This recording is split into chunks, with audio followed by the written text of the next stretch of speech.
Welcome back to Double Fries No Slaw. We had planned to do this video yesterday, and obviously with everything going on FSU's campus, we decided to push that a little bit. And before we even start this, we certainly do send our thoughts, prayers to all those impacted and affected by the shooting on FSU's campus, the couple of lives that were lost, those injured in the hospital. Quick update there. It's great to hear that at least a couple of people being released from the hospital and the other folks that were injured seem to be in pretty good shape and hopefully are expected to, not even hopefully, expected to make full recoveries. Certainly not minimizing any of that. We will continue to cover college football. We will continue to talk about sports on this channel. Thought it was right to delay the video that we were going to do yesterday by a day and give some space for something that obviously meant a lot more. But I am super passionate about this, and we will try to resume some kind of normalcy in covering Florida State athletics and talking about football and the things that impact it. So we're going to do that today. Obviously, none of this matters at all compared to what we've been through, but we're going to try and get back on a regular routine at this point. Yesterday, before the tragedy struck at Florida State, a different kind of news broke, and that was Lee Corso, the heart and soul of ESPN's College Game Day, is finally retiring after 38 incredible years, and his final show is set for August 30th, 2025. What else is happening on August 30th, 2025? None other than the Florida State versus Alabama showdown in Tallahassee at his alma mater. Now, stick with me today as we celebrate Coach Corso's legendary career, relive some of his wilder moments, and make the case for why FSU deserves to host his final pick and his final college football game day. If you're a college football fan of any team, Lee Corso is Saturday mornings. I know that people have fallen out of love with game day for a lot of different reasons, a lot of valid reasons. I know you guys don't love ESPN, and you probably never will anymore as Florida State fans, but I think you'd be lying to yourself if you didn't say, just like me, you turn into the last 15 or so minutes of game day to see Corso make picks and then obviously do the headgear celebration that he does at the end of every college football Saturday game day show. The man has been an absolute fixture on game day since it kicked off in 1987. He brings an infectious energy, pretty good wit, though his energy, wit, and how with it he has been has slipped over the years. There's also those mascot heads that have become a cultural phenomenon. But before we dive into why his final show should be at FSU, let's take a trip down memory lane to talk about how Corso became the legend that we know today. Now, I want to talk about that Alabama game and why I think Florida State and Alabama is the only pick for game day. Right now, over at BetUS, that isn't a line that's available right now, but as BetUS TV and others continue to cover this game coming up, I think there might even be some interesting angles on the field that would make this an elite pick for game day. More on that in a second. Corso joined game day in 1987 when it was just a studio show, breaking down the day's matchups. Back then, nobody could have predicted that it would become the traveling circus of college football fandom that it is now.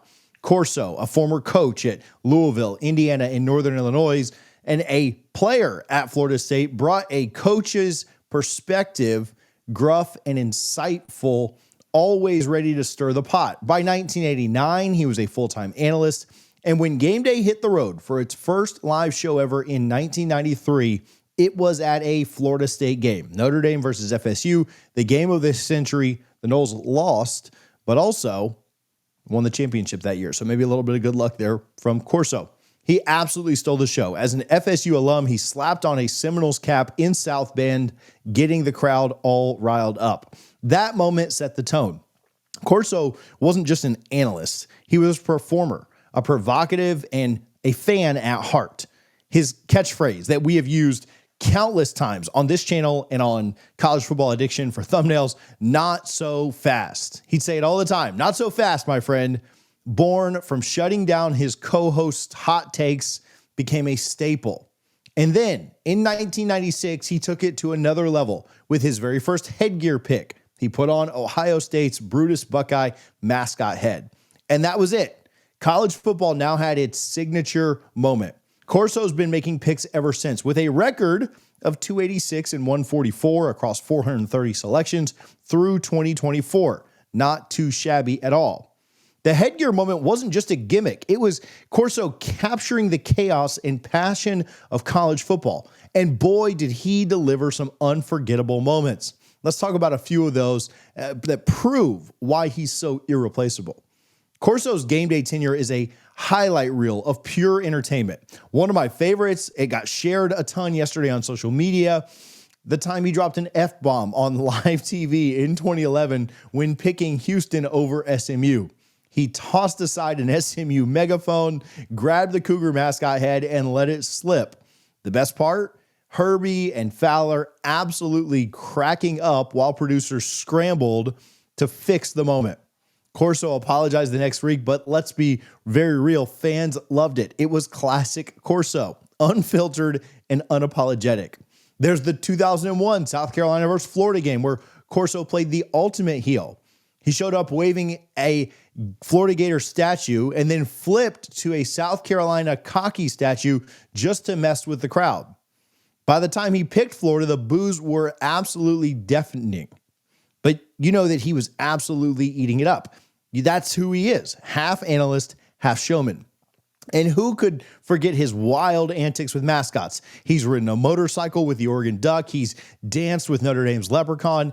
And again, I hate to go back to UF, but he even held a live baby alligator while picking the Florida Gators at one time. What one moment hits different for FSU fans, certainly, when Bill Murray tackled him on set for picking FSU. Corso, who was at the time 80 years old, just laughed at it and chucked a spear in his direction. That's the spirit of a man who lives for the game. Now, he had health challenges like his 2009 stroke, which slowed him down considerably. Many of us who love Coach Corso have wondered, man, when are they going to take him off? He's just not the same as he was at one time. But though he was slowed, he was never stopped. He scripted his appearances, he memorized his lines, and he kept showing up week after week after week, proving his love for college football. Pure resilience. And it's why many fans love and adore him. Corso's given us so much, and now as he prepares to retire, we've got one last chance to give back. And that's where our plea comes in. I'm going to make the case right now for why his final game day has to be Florida State versus Alabama in Tallahassee on August 30th. On yesterday, April 17th, Corso's announcement was put forward by ESPN. His final game day would be week 1, August 30th. And of course, that's the same day that his alma mater plays another top 15 program of all time, top 5 program of all time in Alabama, a blockbuster season opener in Doak Campbell Stadium.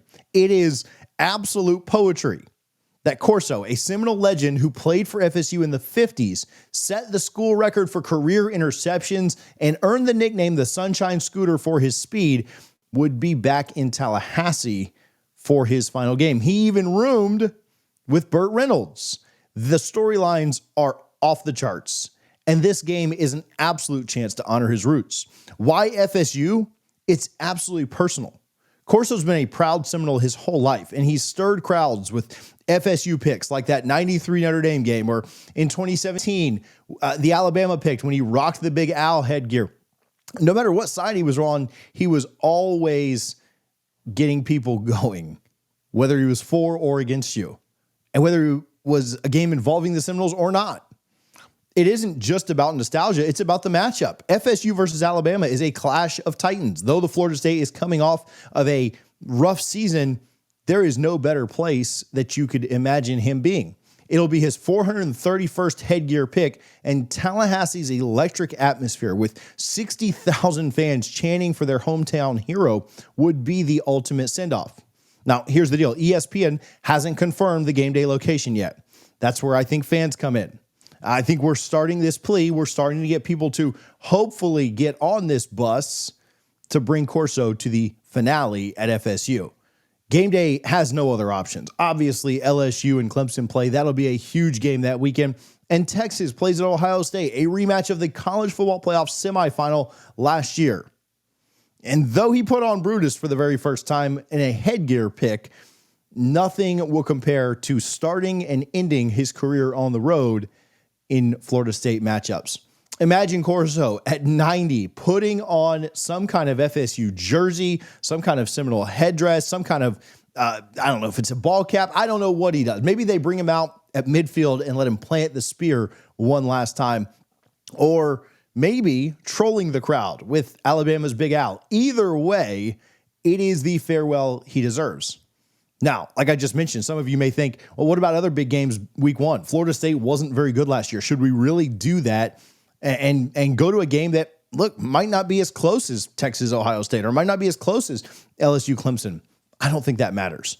I think this is about everything that ESPN cares about: ratings, drama, and storylines. They've literally crafted playoffs that are unfair to fit that bill.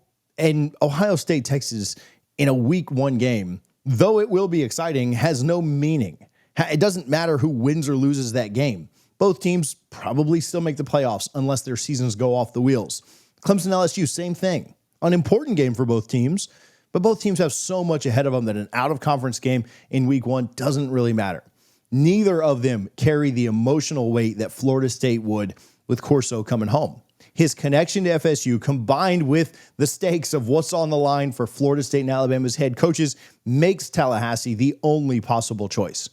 Plus, I'm pretty sure Florida State fans will show up for this. And if ESPN ever wanted to get back in Florida State fans' good graces, I'm not saying that this will completely do it, but this would be a good start. Remember 2017, Corso picked Bama, and folks were not thrilled about it. But either way, having him there is the kind of finale that we need to see. Corso's career is a masterclass in passion, resilience, and showmanship. From his first headgear pick to his iconic catchphrases, he's made college football more than a sport. It's an absolute celebration. And as he steps away on August 30th, we have a chance to give him the send-off that he's earned. You should be flooding ESPN's mentions and comments and everywhere else with support for game day being at Florida State versus Alabama. Make your pleas. I don't care if you use hashtags. I don't care if you blow them up on social media. I don't care if you tweet till you're blocked by Herbie. Let's make sure that Coach Corso's final, not so fast, my friend, echoes through Tallahassee. I'd love to hear your thoughts. What's your favorite Coach Corso moment? What stands out to you the most? And what are your thoughts on him coming to Tallahassee for his very final game day? We appreciate you guys, as always, for tuning in to Double Fries No Slaw, and we'll talk to you soon.